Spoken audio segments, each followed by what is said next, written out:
What's good, folks? Welcome to another special edition of the Cover One Film Room. Normally, the show that gives you the hows and the whys behind the good and the bad of the Buffalo Bills. But because, Eric, it is another special Senior Bowl edition, we're giving you some more hows and whys behind the Senior Bowl. This time, day 2 of practice.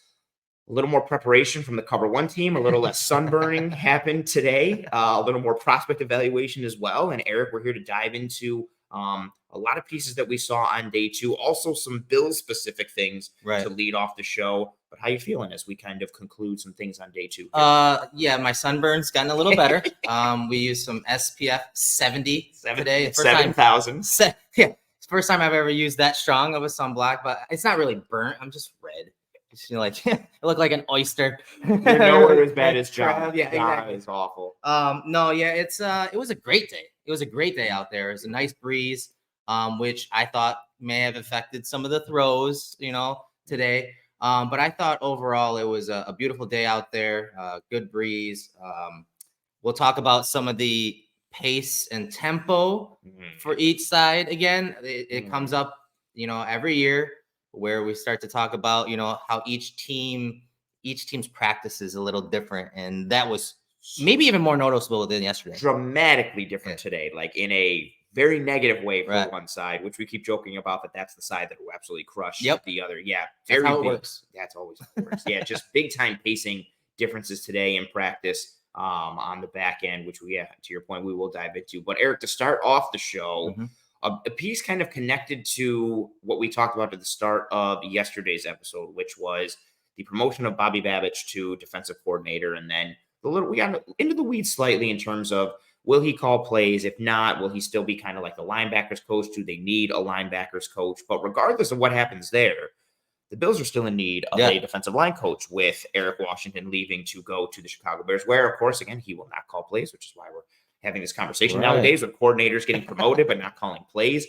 But any way you slice it, the Bills are still in need of a defensive line coach after the departure of Eric Washington. And as we talked about yesterday, and we will diagram, I'm sure, a ton going into free agency, potentially coming out of the draft, the Bills are thin across the entirety of their defensive line right now, with bodies that they have under contract for 2024. This isn't they need a facelift, or, it'd be nice if they could upgrade. They literally don't have enough bodies at that spot. And with how they play and how the entire NFL plays, rotating players on the defensive line, it's a position group that will need to be addressed. They don't currently have a defensive line coach. And given all that work that will have to be done going forward, it's a bit concerning, or not necessarily concerning. It's something to have an eye on, but especially now with the Senior Bowl, with the defensive line prospects that are there and a good crop, the Bills don't really have that position coach with an eye on there right now, or even necessarily a presence physically for that position group at the Senior Bowl. Yeah, and we talked yesterday about what makes this event so great, and you're bumping into Bills brass and personnel. We saw our boys Dable and Tierney again at breakfast. I feel like they saw some again. It's like it's not on purpose; it just keeps happening. So you see those personnel and coaches and players and all that around town, and we're going through practice today. I'm like, have you guys even seen any Bills personnel? And I haven't. I know we bumped into Tyler Pratt, the Southeast scout for the Bills, at the airport, and he was watching film of the Shrine Bowl practices.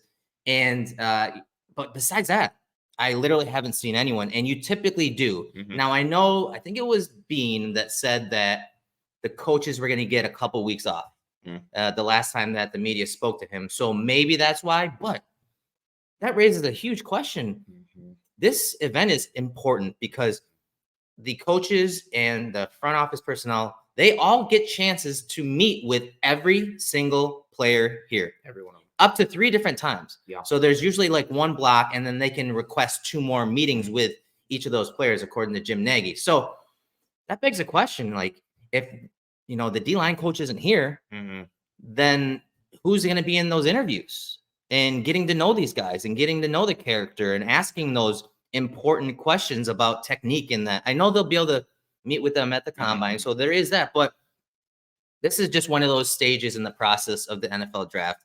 And the Bills not having coaches at a couple of different positions could loom large, especially when you're talking about the quantity of turnover at the D-line position in that group. It's just, That's a huge turnover this year. Absolutely. They need starters across the board. They need quality depth. And again, even like besides that, they just need people to fill out the roster. So Right. there's a lot of attention that will be paid to this group in free agency and especially in the draft. Because again, like we've continued to talk about, as Greg Thompson has outlined multiple times, granted, there's always money in the banana stand, but the amount of money that the Bills have from a cap perspective, they are not flush with cap space going into this offseason. So this isn't, I guarantee the last time we said that they signed Von Miller, so who knows? But because the cap is a myth and not a real thing. But I always keep thinking of like the next Indiana Jones movie will be like Indiana Jones and the salary cap because it's all just things that don't exist. But yeah, this is a position group that it's not just they could really use an edge or they could really use a run stuff thing that they need roles, they need starters, you need niche guys, overall guys, and without having that person to help establish and kind of lay the groundwork now, it's something that is less than ideal. And especially, Eric, as we start to shift the conversation more towards the prospects that we're seeing in that position group at the Senior Bowl, there is some talent on both squads, the American squad, the national squad. There were a couple today who really caught our eye. We talked on yesterday's show, especially Eric, about several who caught his. This is a position group that I shifted more focus to today. We saw some pads pop a little bit. Yeah, we gave that a focus. And so while it isn't ideal that the Bills don't have that defensive line coach, necessarily that presence there right now for the position group, regardless of that, there are some players who shined a little bit yesterday and today as well, and have kind of caught our attention. Yeah, I mean, Darius Robinson from Missouri. He quite possibly was the best player on the field today among both these teams. Oh, he was that good, especially considering who he went up against and how he looked against those players. And so in this episode, we're going to bring up some film via Twitter. We didn't have time to pull all of the film from Catapult, but we're going to bring up some of that film. But yeah, man, Robinson just stood out, kind of a bigger edge with some interior flex, kind of known for hanging his head against a run. And you're going to see a clip here versus Guyton that he just stack sheds. He's so good with his hands, stacking, popping with his hands and disengaging. He was fun to watch, and not even just from a run perspective, but also as a pass rusher. You saw some flashes today. Yeah, he had some pop. Russell Brown, our former team member who's down here doing great work. He spoke about Robinson yesterday and was giving us, or at least me, some insight this morning before he even that squad stepped on the field. And he was somebody who I wanted to have my eye on. And yeah, he did not disappoint. Just the usage we saw from him, the physicality, the explosion, and given the size that he's operating at, at 6'5", 286 is what he weighed in at here at the Senior Bowl. To see the movement that he's showing at that size, and also what's nice about him potentially given the needs that the Bills have on that spot, him having some positional flex helps you potentially not necessarily combine roles, but have someone that can wear multiple hats, which helps you fill out that position group. Yeah, that's great. Those are snaps. The Bills love to roll these guys through. And so having a guy with that type of flexibility that can play edge, stop the run on early downs, but then also has that ability to jump inside and showcase some of those pass rush skills. That's something that, is very valuable to whoever the defensive line coach is of the Buffalo Bills. Yeah, and also a nice little piece too, 34 inch and 6/8 arms. So like good arm length to go with that size and that weight. And like you show in this clip here, him going up against Tyler Guyton, who I don't want to say set the world on fire yesterday, but he had a really strong day yesterday and was a bit of, kind of a talk of the town kind of guy for what he did in one-on-ones yesterday. And to see that rep, like you said, to be able to stack, shed, that push-pull, and just Guyton came in here with a lot of traits and physicality, and he's been playing with an edge, no pun intended, from a physicality perspective, and just seeing get the better of him from a complete dominance perspective. He chucks him like he's a nobody. Seeing that kind of opened our eyes a little bit, and then that continued for him in one-on-ones against the run. And from a pass rush perspective, it was nice to see, again, see him shedding blocks and also seeing him get some work on the interior and not just being, on the edge or just being that 5 tech, seeing him lined up in multiple spots, which he has some experience with playing in that 335 in Missouri, which a lot of people hate. Yeah, I know. Yeah, pretty much everyone we talk to. Everyone.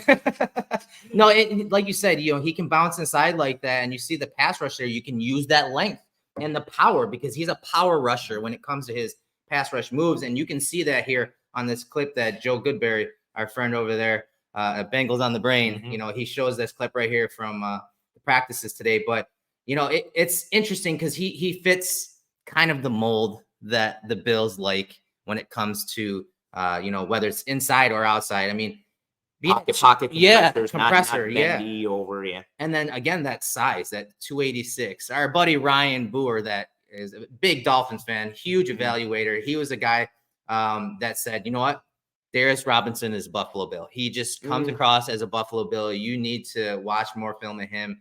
He's a guy to keep an eye on. I could just see him fitting into the scheme that the Bills run. So he definitely someone else that we need to dive into and watch a little more film on because he flashed today. And like I said, I thought he was quite possibly the best player on the field. Absolutely. And it's nice to have one of those players on a day where somebody flashes and it makes you excited to go and watch the tape. Yeah. And then having it also be a position of need for the Buffalo Bills is also a nice piece as well. So, we both said it as soon as we were driving back. I was like, man, I'm excited to watch Robinson tape. You're like, me too. And it was a nice piece to have and kind of, look forward to as we start to move forward here. But what else? You want more defensive line talk, some receiver stuff. There's a lot of, I shouldn't say a lot of, but there are a couple of buckets positionally that are very relevant to the Buffalo Bills that, we've had our eye on here at the Senior Bowl. So there's a lot of potential avenues that we can take. We also, before we went live, well, not live here, before we recorded this, put a tweet out to the masses and got some questions there as well. So, should we potentially dive into we can cover this one from Jim Wickens, Cincy Planner at Cincy Planner. He asks, can we review the D-line, 1-tech versus 3-tech versus 5-tech edge? He specifically mentioned Gabe Hall and Darius Robinson, who we just covered, obviously. So Gabe Hall, I thought he flashed a lot yesterday. Yesterday, when I was watching him closely, he was playing primarily 3-tech, and he was paired up with the guy we talked about yesterday, Dwayne Carter, and he was at nose tackle. But I thought yesterday, Gabe Hall did a great job with his quickness, using his quickness. He used the arm over a few different times as a pass rusher. And then on the backside of some runs where Carter was working front side on the play, forcing that cutback, Hall was in pursuit down the line of scrimmage, not losing any ground, just working, staying in his gap, working down the line of scrimmage and making tackles on the backside of runs. So I didn't watch him closely today, but it'll be interesting to see that versatility, when the game does come around, because they're putting these guys everywhere. Yes. Right. They're putting them everywhere. I mean, we had Sion Vaki, right? Yeah. Vaki, the safety from Utah. He was playing receiver today. He played running back. He was making some nice catches, actually. Yeah, he looked out of the backfield. He looked better than he did at safety. He looks more of a running back, and he's obviously athletic. So I think that'll kind of sort itself out on where Gabe Hall does fall. I think that he showed what he can do. I just want to see it, just more consistency from that. That's fair. One of the 1-techs who or 3-tech, I should say, that I've had my eye on, Marcus Harris, talked him on a little bit yesterday. Yeah. Seeing him today, knowing the weight that he's coming in at, 284 or 286, being an interior player at that weight, there is some concern. He had a rep today where he got blown off the ball on a double team, but that was really his only negative between yesterday and today. The leverage he continues to play with, the speed and the pace that he continues to play with, the physicality, the penetration, the hand usage, how compact his movement is with his arm overs, and just how he operates on the interior. He's somebody who, again, we talked about yesterday, but looking at that mold, he's flashed a bunch. I planned on watching his tape last night, but our night went into a different direction. Yeah. As is typically the case. as is tradition here in Mobile. I'm excited for some Auburn defense tape in general. Yes. Him and Jalen Simpson will be a nice little piece to watch. But, from that 3-tech perspective, Marcus Harris, we talked yesterday, about your boy, baby Kyle. Brady. Yeah. He had another day today. The way he times a snap, it's just, it's hard to ignore it. Yeah. Bills fans, don't feel guilty for having that comp. We hate doing comps, but it's hard to ignore that one. The way he times a snap, and he's just so disruptive. And, the offensive linemen, they recover. Some of these guys recover really well. Yeah. And what's he's so good with his hands that he locks in that rip. And essentially, there's going to be holding called because he's so quick upfield and he penetrates so quickly that it catches offensive linemen off guard. And he's just a handful. He's a handful. Now, against the run, I saw him get washed on a couple combination blocks.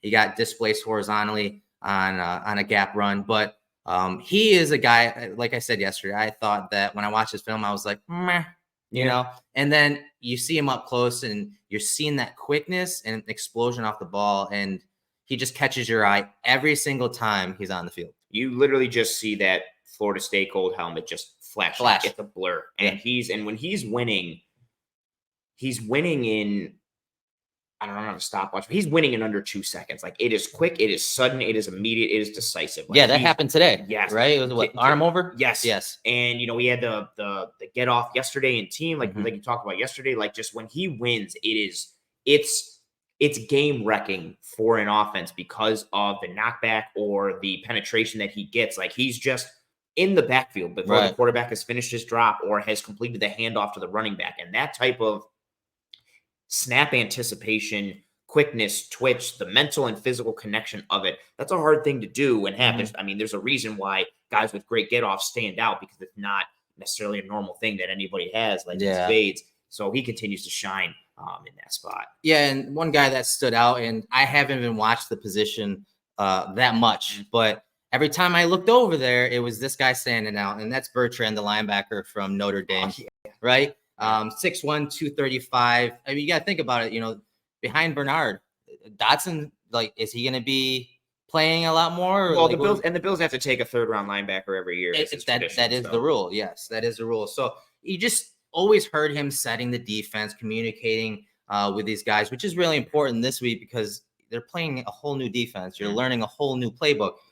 So you saw the communication just like you see on film for his play at Notre Dame. And you got to remember, it was the first day of full pads. And so there was some, hitting going on, and he was firing downhill, filling versus the run, popping the running backs in the run game.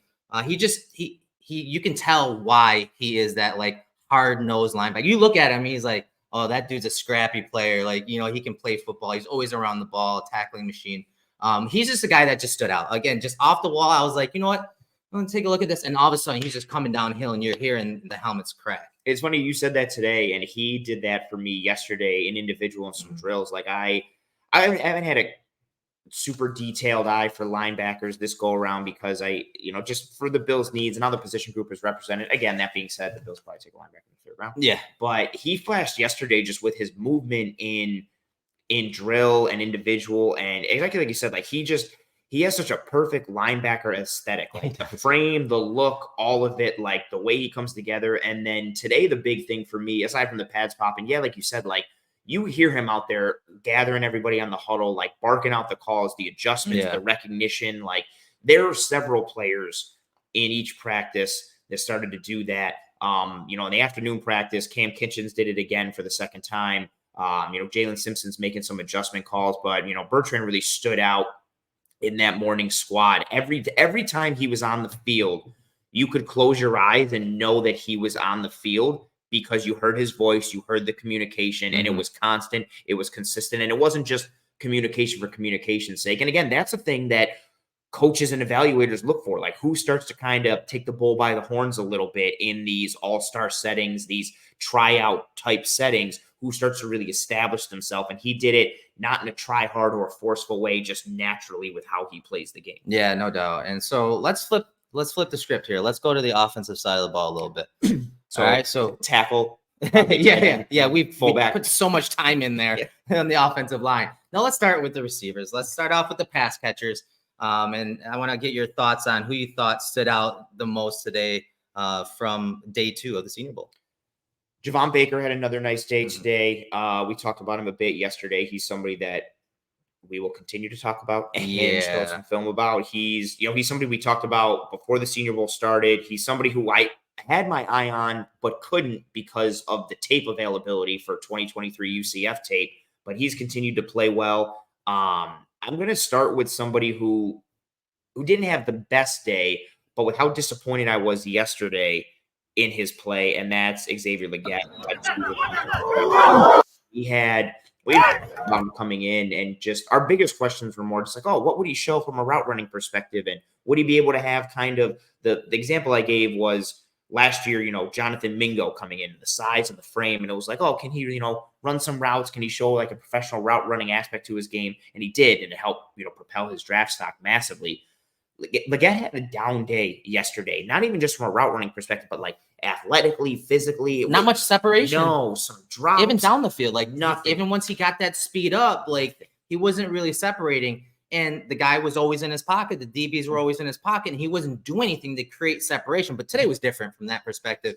As you can see here, I want you guys to pay attention to, obviously, he's a specimen. I mean, he's a big freaking dude. He looks like a little A.J. Brown, or actually kind of exactly like an A.J. Brown. Right. And so when you see him release here, he uses physicality more today. And you see the hand usage right here. Look at the little, arm over. He chops down that hand. So you saw him assert himself more today, especially on this route. And at the top of the route, a little push off. He creates that separation, and then the nice catch along the boundary there. I thought today he showed that he played at size. Yes. All right. And then there was also another rep that I'm going to pull up where he was basically running a short stop route or curl route. And he actually dropped his hips. He dropped his hips and snapped out of the break and caught the ball. It was a really nice rep. That was pretty. The one you just showed was pretty. The one you're about to show is pretty. And then his first rep of the day when we were getting ready to watch the run fit aspect of one-on-ones for O-line, D-line. They hadn't started yet. One-on-ones for receivers were about to start. And first man up was Xavier Legette. And he ran an in, and he separated at the catch point, made a tough catch, played big at the catch point. And right then, I think that set the tone for his day. And just, kind of add on to your point there of him playing big, him playing to his physicality and his size was a nice aspect to see. And this one that you pull up here is really nice. Like that, the athleticism that he has and the ability to stretch the field because of his speed and because of how he plays, like that's awesome. And in theory, that should translate and stay. But being able to show some of the hip fluidity, the ability to drop or sink your hips and come out of breaks, especially a route like this where because of his speed, he can threaten corners vertically, and to be able to threaten them vertically, but then pop out and get open like this because of that hip sink is a very nice piece. Yeah, I mean, you got to think about the force. He's getting up to full speed. That corner is actually doing a decent job of staying over the top on the high side shoulder. Mm-hmm. And then to be able to stop and throttle down that big body, going full speed is pretty remarkable. You see him come out of it, break to the sideline. He's there along the boundary. So this was what we wanted to see. We saw him. He looked like he was more comfortable. We talked about, the transition for day one yesterday. It felt like he was playing faster, more comfortable, and really starting to showcase his skills and putting it together. It was a lot more stable when you're talking from a consistency perspective for Legette today. Absolutely. And it was nice to see him rebound versus the day he had yesterday. And then some other receivers who had good days yesterday and continue to have good days yesterday. Ricky Pearsall from Florida, but Roman Wilson from Michigan, who just, as you said yesterday, like very business-like, very workman-like, just, he had a play today where he made a catch underneath, and you looked at me and you're like, see, he just gets open. Like, and that's when it's not the flashiest, although he had a very flashy one-handed catch today, which was nasty against Kenyon Mitchell, the corner from Toledo, who also had another strong day. Yeah, he did. But Roman Wilson continues to show out. Ricky Pearsall continues to show out. But I think there was more hype or excitement or expectation for Pearsall coming in. And Wilson, and I'll at least speak for myself, like I hadn't watched Michigan's offense coming into this. And so I'd watched a bunch of Michigan broadcast games, but broadcast can be a lie. So this was really my first like in-person experience and eye for detail experience with Roman Wilson. And he has not disappointed with how he's been. He's getting open. He just, business-like in his approach. And the thing you're going to see on this play, this was at the end of the practice pretty much. It's like a competition segment where they pick players from, several different positions to basically determine who wins and who has to do push-ups. I think that was the kind of the punishment. Who loses has to do the push-ups. Who gets kicked out of the Senior Bowl. Yeah, exactly. You're out of here. But he had a great catch along the boundary. Let me bring it up right here from Connor Rogers, our boy over there. I had such a good view, and Rogers is better Yeah, than he mine, went up and to you. it's- I'm sorry, I had to man, use his yeah, clip for it's that. great. But I want you to watch it from this angle because you see that separation. And this corner, talk about this corner. He's Man. probably been the best corner here, right? Sticky coverage, good breaks on the ball, good feet, physical without drawing contact or holding or committing pass interference. He's been all over everyone that he's covered. No matter who he's covered, he has been lights out in coverage. Yeah, and so you saw the separation, but then look at the finish here. The one-handed catch, the knee down along the boundary, right in front of all of this traffic. Think about that. You're running basically into the sideline when you see all these reporters in there too. So that spatial awareness, that boundary awareness, the body control. I said yesterday, he plays with poise, and it's not just on the field, it's in between drills and all that, but you see that poise and ability to adjust his body while working obviously at full speed, going into traffic essentially here along the boundary, and he's able to reel that in. Just a phenomenal play from Roman Wilson. He's been one of the best players this entire week so far. Absolutely. And you see as he starts to make that catch, like as he makes his break, the camera girl on the sideline and a couple other people have to back up and move. I don't like it's an excellent point that you made. There's a lot of like visual stimuli happening on the sideline that doesn't normally exist. Like the sidelines are clear for you. It can be easy to get like lost in translation a little bit in the sea of bodies that are surrounding you. And he just goes into it, and the body control, the hands, like he's continued to impress, even just with how drill started out today, like the footwork and how he turns the cones and his efficiency on the speed outs that they simulate in drill, like what he's done. He has made himself some money this week with his performance. And, again, not only winning, but who he's winning against and how, just really continues to shine. Yeah, and I wanted to bring this angle up because I want to show you why he is so dangerous. So again, the DB is really good. He's had a great week here. But watch the little hesitation right there. So right there, he's essentially now he's got a two-way go. He can go inside, outside, right? So he gets that set up. He gets that two-way go set up, and then you see him depart, and that opens up the corner right there. But then there's this little motion right here, this little hezzy right there. See, he manipulates his stride right there, and then watch what it does to the DB here. Oh, I wasn't expecting that, and I'm doing a slow motion right now, but I want you to watch how much burst is it after that hezzy rush, because that's when he creates a separation. So we got a question about, hey, what wide receivers are separating this week? This guy is separating, and you're going to see it here as I let it play from the beginning. Just watch that after that little hezzy rush, boom, right there. And then it's over. It's over for that cornerback. That separation is created, and there's no way for him to recover. He had a nice win with that hesitation that, you'd mentioned me when we were talking about him offline. Well, actually, when we were still at the Senior Bowl practice today, he won with a similar hesitation. The very first rep in one-on-one. I think that was also against Mitchell. It was. Yeah, it right. was. It was just overthrown, right? Yes. Yeah. He ended up turning the corner, and I mean, overthrown has kind of been a theme for all the quarterbacks these first 2 days.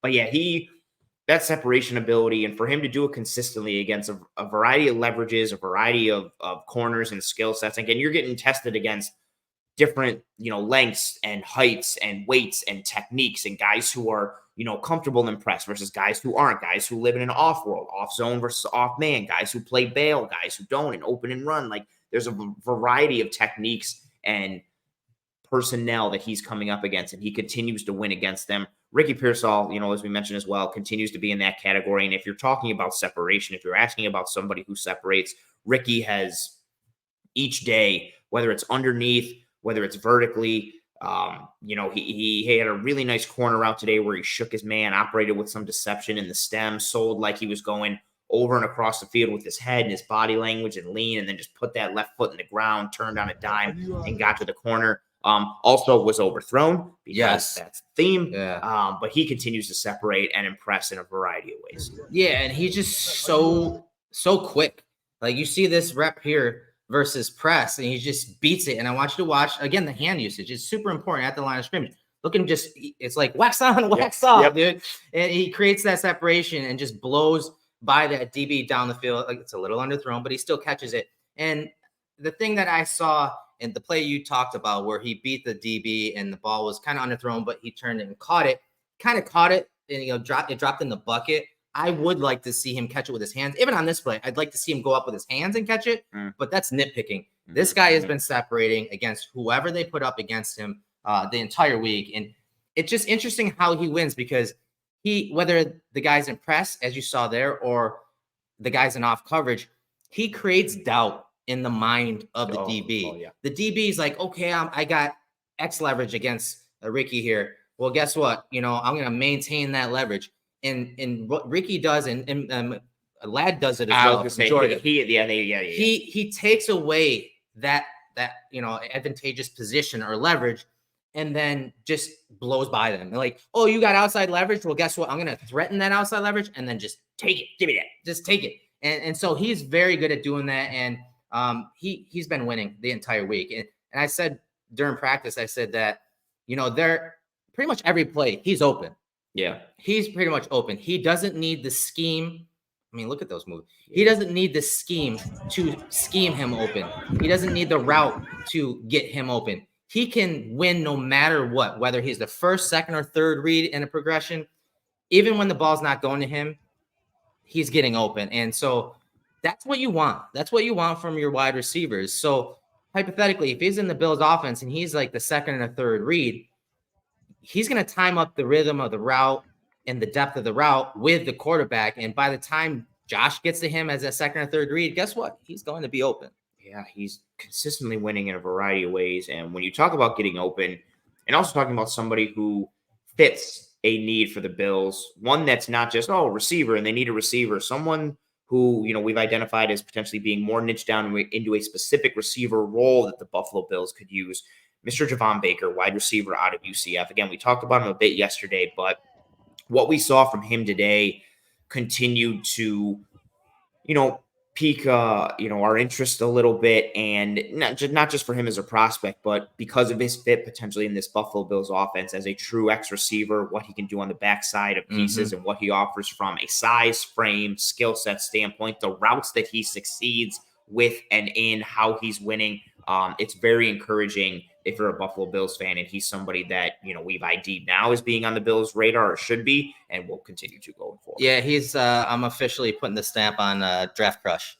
He's an early draft crush. It's where you need to it gets stamped on the field. It's like Draft Crush. Yeah. I feel like he's a prototype X, and that's what the Bills need opposite Diggs. And so if you guys don't know what an X is, the X receivers, typically you see those trip sets. That X is going to be the solo receiver to the opposite side. Obviously has to be on the line of scrimmage. So that receiver has to be able to beat press, obviously. He has to be able to beat his releases off coverage. And then he has the array of releases. And you see, one of those here versus press, that DB doesn't even get his hands on him at the line of scrimmage. Very good shake on these type of routes versus press. But what I love about what he did today is, and you can kind of see it as he gets vertical on his stem, is he uses his eyes so well. You see him peek back there as he's getting vertical. And then right at the top, too, he does the same thing. And it's a little rocker step right there. That is sick. That is sick. And then, boom, I'm breaking to the middle of the field, which he runs dig routes, post routes really well. So I think he's a great complement to what Diggs does, because if you have your X and he's on the line of scrimmage, your Z is off and he can move around. And that's what the Bills want to do with Diggs. Keep him outside, put him in the slot, move him around more. Getting a guy like Baker that can be that prototype X, but also – he's a hell of a blocker. Yeah. He's got that dog in him. He's a hell of a blocker. And yesterday, when we were doing interviews, you got a great interview with him yesterday. And then at the end of that segment, I asked him about how he approaches playing versus off or versus press, and how that strategy changes. And this is what he told me. My mentality when I line up is just to kill the DB. So that's what I do. Just kill the DB. Nice and simple, right? Like, just kill a DB. Yeah. And if you go to his profile, what's his profile say on Twitter? I hate DBs. So, yeah, he's a guy that I've fallen in love with. He's an alpha. He's a dog.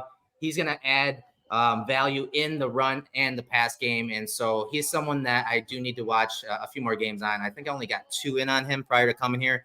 But he's going to be a talented receiver at the next level. And it's one of those things where I think he's still pretty raw from that perspective. Once these coaches get their hands on him, his stock is just going to continue to increase and improve. And so I'm excited about his future. Yeah, and we talk about that he's going to kill the DB and speak to that, but the confidence that he operates with lends itself to his play style. The one takeaway that I had when I spoke to him was, I was asking him about how his releases and how he operates and what he does, and he just point blank was like, I study DB, so I already know what they're going to do, and it's kind of hard to argue with him with how he wins with his releases in a variety of ways. Like the suddenness and the deception he creates off the line. He operates with that hesitation move that we showed a little bit with Roman Wilson to kind of create that two-way goal for himself. But then the explosion that he has out of it, like the power, like he's got speed, but that power aspect. And in this clip right here, like look at him just the eyes, man. He's freezing that DB. Right. He's looking him right in his eyes and taking his soul. And that's very good. And that DB, that's Max Melton. He has had himself a very good day 1 and day 2 at the corner spot. I think he was the fastest DB today too. Oh yeah, I'm pretty sure. Yeah. He's had a good day, and seeing him drop the hips right there, put the foot in the ground, come back to the football, grab the ball that's off frame, and reel it in. And what I like about his releases is they're always varied. Like sometimes he's chopping his feet, sometimes he's just stepping inside, sometimes it's delayed and he picks one. Like he can win in a variety of ways off the line of scrimmage, which, like you said, is tremendously important to that X receiver position because you're going to get put in those situations being on the line of scrimmage and you're going to have less room to operate. And if they can have that presence on the back end and potentially coach that up, he's very exciting. He's somebody who I had earmarked coming in, and because I couldn't, get all the tape yet, I wanted to see him in person, and he is not disappointed with what he's shown. And then the fit for the Bills is even more exciting. Yeah. So let's get into some names or guys that didn't have a really good day overall, or that have kind of disappointed you thus far, at the Senior Bowl. I think let's take one first that we also got a question about on Twitter, and someone who you and I talked about a bunch today, Brendan Rice, who it seemed like he was putting some really good things together today with his releases and his stem work, and then just wouldn't finish at the catch point. I know that was a big one for you. I think Devontae Walker kind of falls into that conversation today, but he just had no success anywhere. We'll talk about him next. He was like he stole a piece of treasure and it cursed him for the day. Nothing he did worked today. He'd get open and the quarterback wouldn't look his way. He'd get open and the ball would get thrown to him and it would get dropped. Mm-hmm. He'd get open and the ball would be a horrible throw and he'd, adjust and make a really good catch behind him. And then the next one, it would hit him right in the hands and the numbers and he'd drop that one. He just couldn't get a rhythm going in any which way, shape, or form. But Brendan Rice, a lot more success really everywhere up until the catch point. And his size and his frame is an intriguing one for a lot of Bills fans. Yeah, his size and his frame, first of all, I didn't expect him to look as yoked as he was. And he's Jerry Rice's son. Oh, yeah, that's breaking news. Which that's some people. Just in case you didn't know. That's but yeah, I felt like when I saw him in person, I'm like, oh, this guy's got a bigger frame. He's got more muscle definition than what I saw in all 22, which is what's great about coming here and being able to, again, be right there with him on the field. As you said, he had issues finishing today, but what he did early, especially in those one-on-one segments, he varied his releases. The first rep, I think it was, he used that gangster release. He was like, you know what, I'm bigger than you, and just pushed off, right off the line of scrimmage, created separation. And then on the next rep that he did in one-on-ones, he used a nice quick inside release and then got to the post, but then he would struggle down the field at just catching the ball. There was one play that was intercepted on a post route where he had the guy beat. Yeah. The ball was underthrown, but instead of turning around and working back for it, he just continued to drift upfield and it was intercepted. I would have liked to see him again turn around and try to jump back to the ball to at least draw that flag. And he actually on film, he does it pretty well on his film. So I was kind of disappointed from that perspective. He just got to work on finishing because I thought he did some good stuff when it came to his releases. He's got to be more consistent on the back end of it. Yeah, and so Rice, talked about Tez a little bit. Another one for me, Jacob Cowing. Didn't have a ton of 2023 tape to watch for him coming in. Watched a bunch of 2022. Heard all the hype, but highlights are a lie and broadcast can be a lie. So I came in really with an open mind, but he came in with 5'8", 165, similar to what Tank Dell was last year. Mm-hmm. But Tank Dell responded by routing up everyone Everybody. on every rep. Every And rep was a highlight. literally. And everybody was talking about him after every day. And it wasn't just because, like, oh, look at this small guy do stuff. It was like, no, this dude keeps killing everybody that gets put in front of him. And Cowing has not done that. He's had a couple, nice reps, but from a route running perspective, even just in opening drill, when they're working on their footwork and simulating, comebacks and hitches and outs. Like, you see how Pearsall runs it. You see how Roman Wilson runs it. Even Brendan Rice, who doesn't have, because he's so tall and bigger body, like, he can't really bend at the hips necessarily. Even how he runs it versus Cowing, who seems to take multiple steps and just doesn't get in and out of his cuts quicker. And that's disappointed me a bit. I'm still going to go to the tape, but seeing him in person, I had higher hopes because of the production that he had. And some of the things that I saw from 2022, I was excited. And I was like, man, like, if he's doing that. Right. And then I see the production from 2023, that means he must have, I was trying to, put breadcrumbs together, and he just hasn't done it thus far. I hope he can kind of put it together as the week goes forward. But just, from an overall standpoint, he's disappointed me a bit in that receiver group as well. My guy is Javon Bullard from Georgia, and he plays safety. I think he does have some versatility to possibly kick inside at times to nickel. But let's start with playing safety in an all-star game in these situations where you're getting put one-on-one in space a lot of the times and off coverage as a safety. It's not really ideal situations for safeties in these type of events. So I have that in the back of my mind. Like, I understand that, but I expected to see him click and close on some of these crossing routes, even coming from off coverage. I expected him to read the routes better.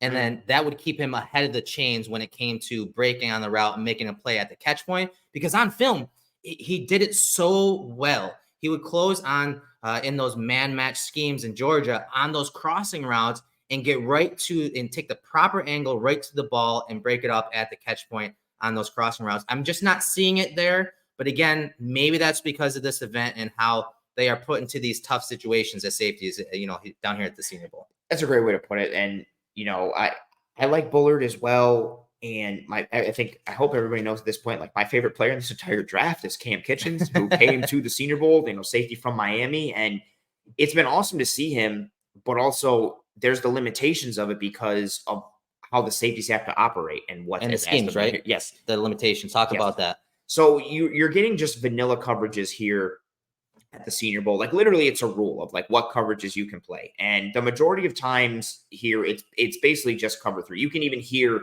the defense, like, checking to it when they're in team. Like, you hear the base call and it's got three after it. They're not much disguising or anything like that. Even you have to pretty much show it. There is no disguising. Yeah. You can't show too high and spin. Like, there isn't any, like, type of chess match happening in practice or what will happen in the game. So it's very much just like, here's a single high post safety. The other safety is down, usually to the passing strength. So he's in the slot. Okay, here we go. And so there's not really a lot of opportunity to play, like I said, like that chess game with quarterbacks or with offenses. And then because quarterbacks know what coverage is coming, if you're that post safety, there's not really much you can do unless you perfectly bait the quarterback or the quarterback takes a risk on a seam ball. But most of the time, they're just hitting the flat or checking it down to the running back. So then you have to hope you are the flat safety, because it's cover three sky and covering the flat.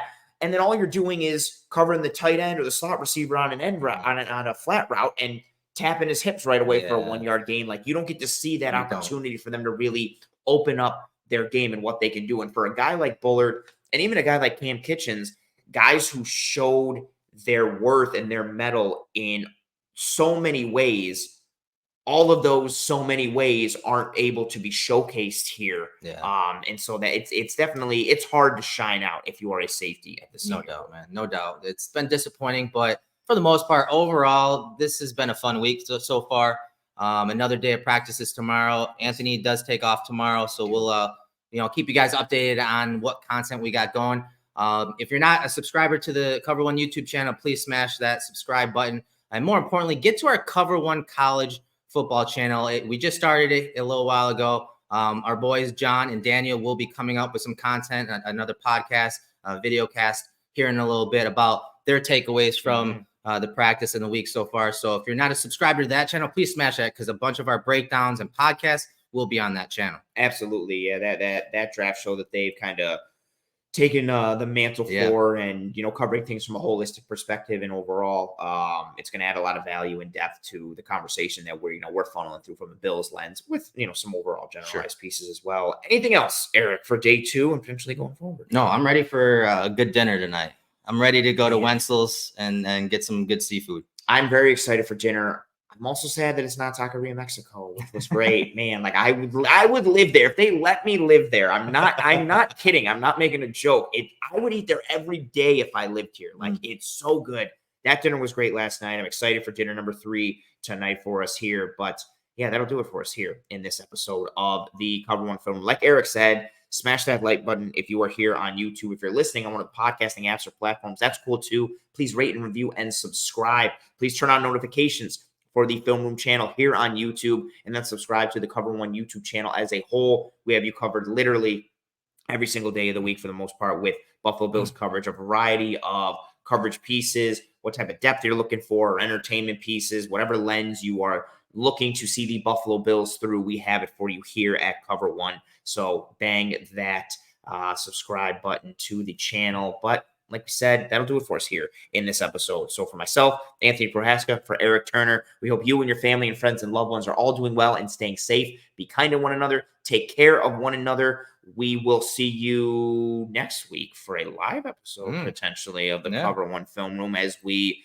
close the door on the Senior Bowl and really get full-fledged into off-season mode, which is very, very exciting for us here. So take care, folks. Godspeed. And as always,